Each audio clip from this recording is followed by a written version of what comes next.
Bueno, pues estamos en el siguiente tema que usted sabe, pues nos gusta, nos apasiona este tema de prevención.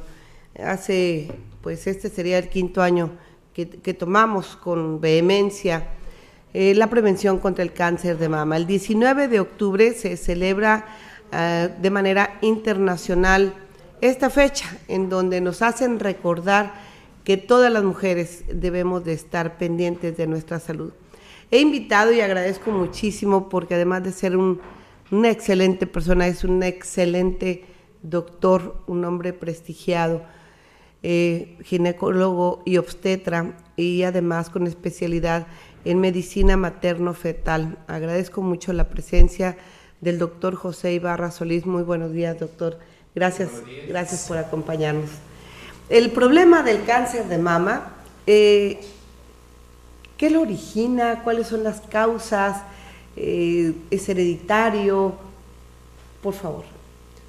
Bueno, muy buenos días a todos. Señora Alejandra, gracias por la invitación y a todo el auditorio por esta invitación. El cáncer de mama es uno de los principales problemas a nivel mundial ahorita de la causa de los cánceres. Es el principal cáncer que causa muertes en todo el mundo. En promedio debe de haber 1.4 millones de casos nuevos acerca de este tipo de patología, y en promedio mueren casi 500.000 de personas anuales. Estamos hablando 500.000 de personas de un problema que en muchos de los casos puede ser prevenible, y lo más importante sobre todo es la detección de manera oportuna, ¿sí? Existen diferentes factores de riesgo que pueden estar asociados a este tipo de problema del cáncer de mama. Un factor de riesgo lo describimos como la probabilidad que una persona pueda padecer cierta circunstancia o una enfermedad o una patología. Un factor de riesgo, por ejemplo, para el cáncer de piel, tenemos la exposición a la luz solar. Sin protección. Sin protección como factor de riesgo. Ese es un factor de riesgo. Para el cáncer de pulmón, el tabaquismo es un factor de riesgo. Específicamente para el cáncer de mama existen diferentes factores de riesgo. Eso es en general para entender qué es un factor de riesgo. El factor de riesgo para el cáncer de mama tenemos principalmente lo de tipo genético. Cuando la persona ya tiene su predisposición genética, hay unas estructuras en el cuerpo que se llaman cromosomas. En los cromosomas van inmersos los genes, todo el cromosoma, toda la estructura está constituida por genes, y hay personas que ya esos genes ya los tienen con cierta alteración, se llaman mutaciones. Entonces, esa predisposición genética, la persona es muy probable que va a padecer cáncer de mama en alguna etapa de su vida. Este tipo de grupo de población es la menor, o sea, es un porcentaje muy, muy bajo. Sin embargo, yo creo que lo más importante es ver el grueso de la población. La población en general tienen otros factores de riesgo que podemos modificar, como cuáles: los hábitos alimenticios, ¿sí? El sobrepeso, la obesidad, el consumo de grasas poliinsaturadas, ¿sí? Actualmente los hábitos alimenticios son muy diversos en relación a hace 20 o 30 años. Actualmente hay un gran consumo de grasas, o la persona tiene una vida sedentaria por las mismas condiciones laborales. La persona tiene una vida sedentaria. Entonces, el factor de riesgo que tenemos principalmente son el sobrepeso, obesidad, el no hacer una actividad física, el consumo de alcohol. Es más de moda actualmente de la mujer por todas las condiciones de equidad de género. La mujer se ha incorporado a hacer actividades como el hombre, el fumar, el consumo de alcohol, altas dosis de alcohol, de tabaquismo. Entonces son factores de riesgo que se le han ido incorporando a la mujer. Entonces son de los factores principales. Sin embargo, la maternidad también en la mujer actualmente se ha postergado. Entonces la maternidad también es un factor protector para la mujer, para el cáncer de mama. La mujer que no tiene hijos aumenta más su probabilidad de tener un cáncer de mama. ¿Por qué? Por la lactancia materna es una situación de forma fisiológica, natural, que va a tener la mujer después de dar a luz a su hijo. Entonces, el amamantar a su hijo, eso es un factor protector para el cáncer de mama.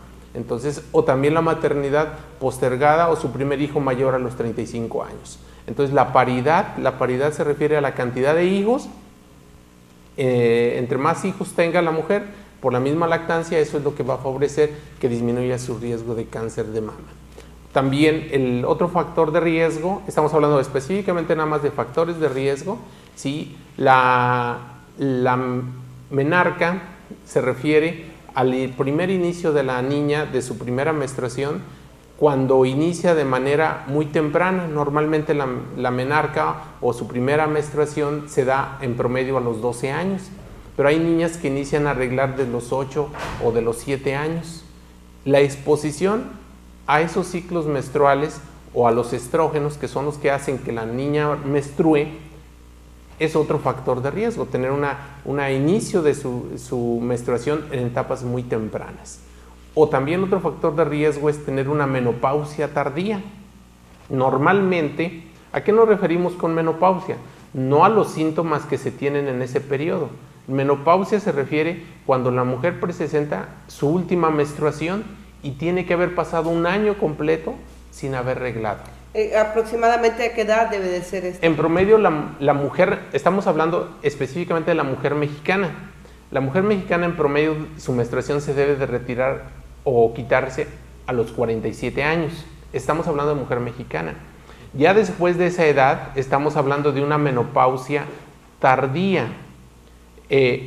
Menopausia se refiere al último periodo menstrual y que haya pasado un año sin menstruación, esa es menopausia. Si después de esa edad continúa menstruando, su factor de riesgo incrementa todavía más para un cáncer de mama. Entonces, una mujer que está arreglando a los 50, 51, 52 años, tiene que hacerse sus evaluaciones de manera más periódica por esto que estoy explicando.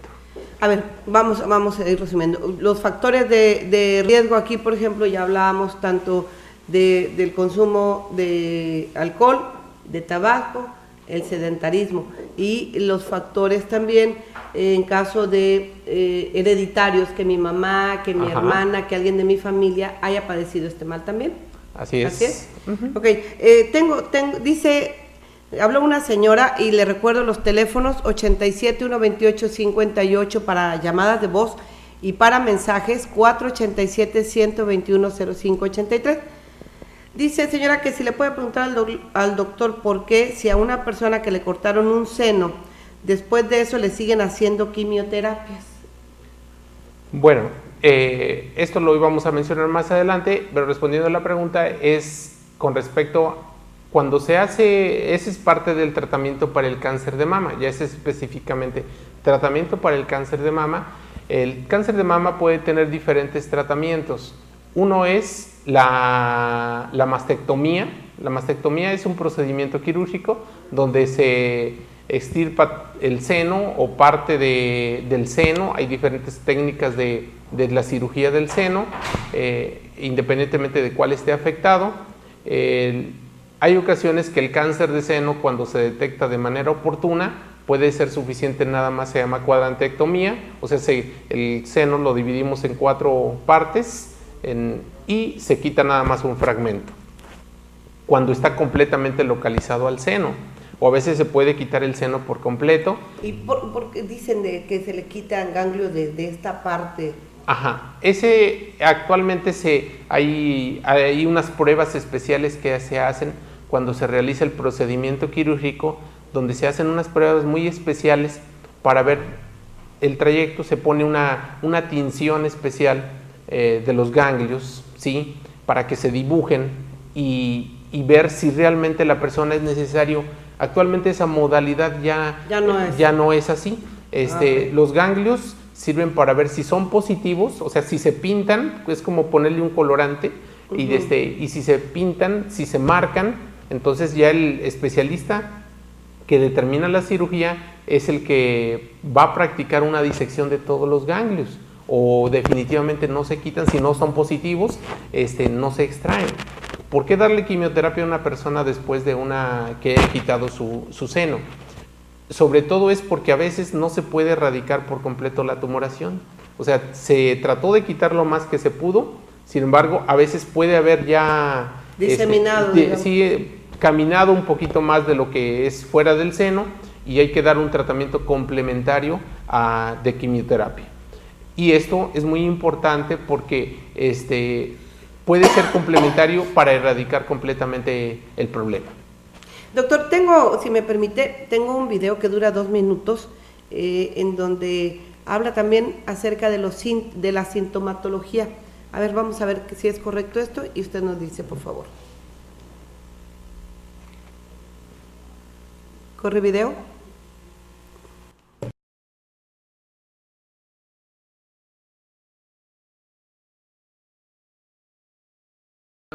Los diferentes síntomas, hablamos de factores de riesgo, de tratamiento parcialmente, y estos son una de las síntomas o de las características o de los síntomas que la persona puede presentar en un cáncer de mama. Habitualmente el cáncer de mama no tiene síntomas, eso es algo muy importante. Es que no me dolía. El cáncer de mama no da síntomas, ya cuando da un cáncer de mama síntomas es porque ya está una tumoración, ya es un problema. Entonces, habitualmente el cáncer de mama no avisa. Entonces, de ahí la importancia de la autoexploración, de la prevención. Estas son una de las características. Normalmente el seno, ¿sí?, va a tener lo que es el pezón, ¿sí?, lo que es la areola. La areola es la parte externa, todo lo más pigmentado, todo el circulito. Durante el embarazo, normalmente pues produce el seno secreción blanquecina, que es la leche o el calostro.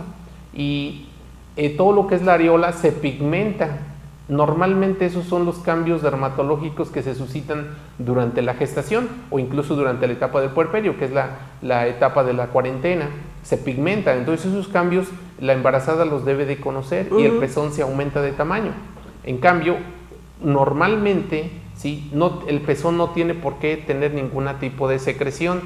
Les debe de llamar la atención si llega a haber un tipo de secreción verdosa, amarillenta, sanguinolenta, o que el pezón cambie de su forma. La mujer, por su cultura, no se revisa.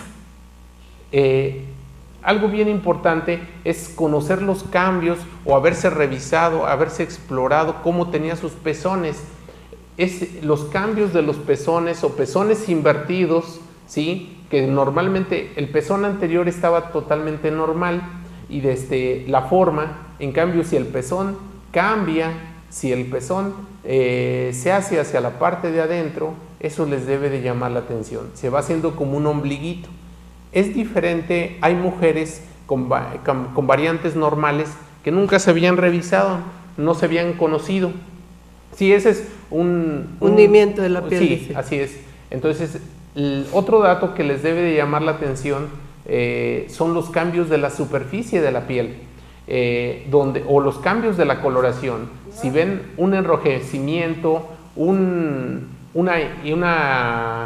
hundimiento, ¿sí?, eso les debe llamar la atención. Es algo que no estaba. La persona, cuando tiene este tipo de características, debe de acudir inmediatamente al médico, ¿sí?, y no esperar 2 meses, 3 meses, esperar que a ver si se le quita, porque son cosas que no van a cambiar. Son características a nivel de axila, donde podemos ver ya una nodulación, entonces una tumoración posiblemente secundaria a un problema de la mama, o sea, del seno, ¿sí? Entonces hay que revisarse que no haya ese tipo de bolitas a nivel de la axila. Si se fijan en el huequito exactamente, porque dice, ¿dónde me reviso? Entonces debe ser en el huequito de la axila, con la mano en la nuca, extendida. Ahí tenemos un video ahorita para autoexploración.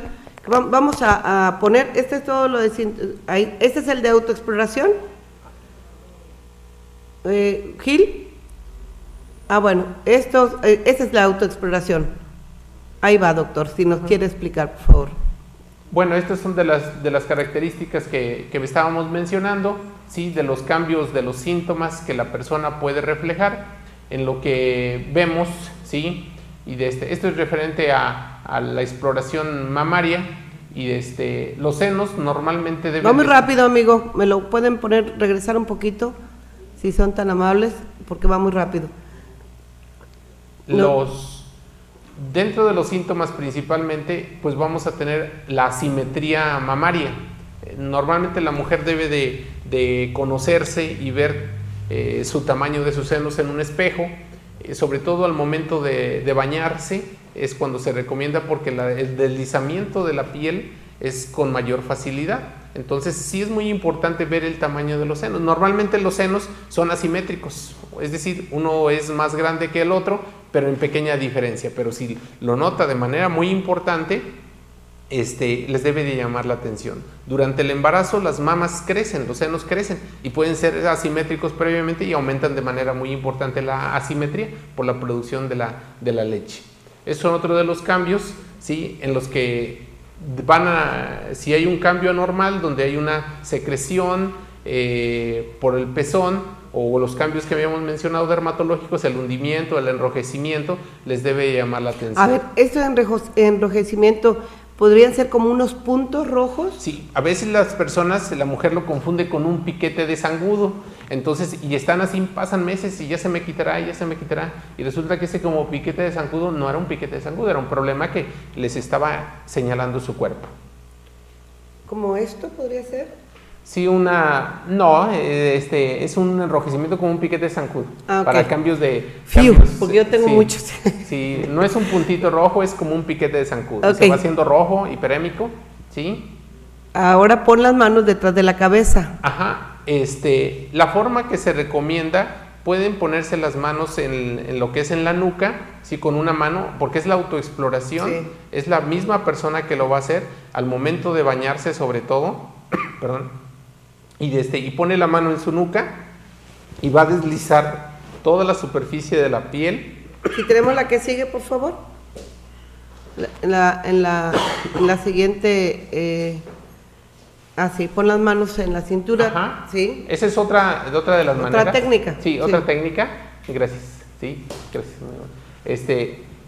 Otra técnica es poner las manos en la cintura, y se va a hacer la evaluación en sentido de las manecillas del reloj, todo alrededor de la parte externa del seno, o sea, de afuera hacia adentro, o sea, en sentido de las manecillas del reloj, con una mano y con la otra mano.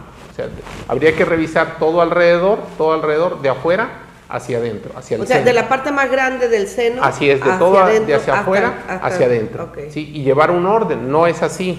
¿Sí? Tenemos que hacer una revisión completamente circular, de afuera hacia el interior, y después de ello hay que comprimir el pezón para ver que no haya nada, y la otra sería también del otro lado, ¿sí? Y también revisar lo que es la axila, y normalmente no debe haber bolitas, y también la parte superior de la clavícula, que es el huesito que tenemos aquí en el tórax, arriba de él, ahí normalmente no debe de tocarse ninguna bolita, ¿sí? Y esas son una de las características que la mujer se tiene que checar en la evaluación de la autoexploración física. Pero yo creo que aquí de lo más importante de la exploración física es que la mujer se tiene que empoderar de su cuerpo, ¿sí? La mujer, en esa gráfica, eso es a lo que me refiero de empoderarse de su cuerpo. La mujer tiene que aprender a conocerse, se le tienen que acabar a la mujer los mitos, los tabús, los prejuicios. Por la misma cultura que nosotros tenemos como población mexicana, la mujer no se conoce por los problemas de índole de tipo, sobre todo el desconocimiento de la sexualidad. Entonces la mujer se tiene que empoderar de su cuerpo y explorarse, conocerse. Pero por la cultura desde niñas, no te toques, no te agarres, déjate. Eso es malo. Eso es malo. Entonces parte de la cultura influye mucho para que la mujer aprenda a autoexplorarse, porque tiene temor, tiene miedo, y lo más importante para la prevención del cáncer de mama es la autoexploración, que es una de las pruebas que no nos cuestan, es una de las pruebas que la misma mujer es la que se conoce y es la que nos va a marcar la pauta para ver si detecta algo y pueda ofrecérsele algún tratamiento de manera oportuna. Doctor, aquí es importante recalcarle a todas nuestras mujeres que Hoy en día no hay pretexto para no acudir para no acudir con el doctor y para no acudir a realizarse un tratamiento. Hoy en día, bueno, hay doctores de manera particular que te atienden y que te habrán de orientar. Pero si definitivamente usted sospecha algo y no tiene dinero, esa no hay ninguna restricción.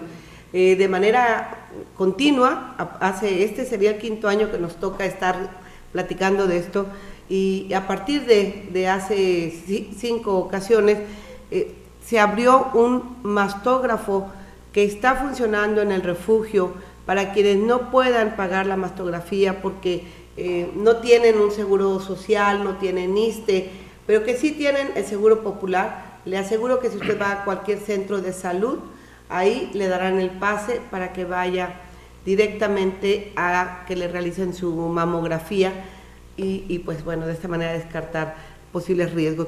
El doctor Ibarra, bueno, él tiene su consultorio en la calle Gama número 306, entre 5 de Mayo y Guerrero.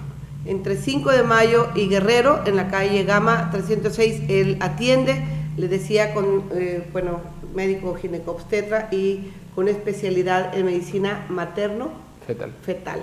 Materno-fetal. Doctor, yo ya detecté que tengo cáncer, ya me dijeron que tengo cáncer. ¿Se me acaba la vida?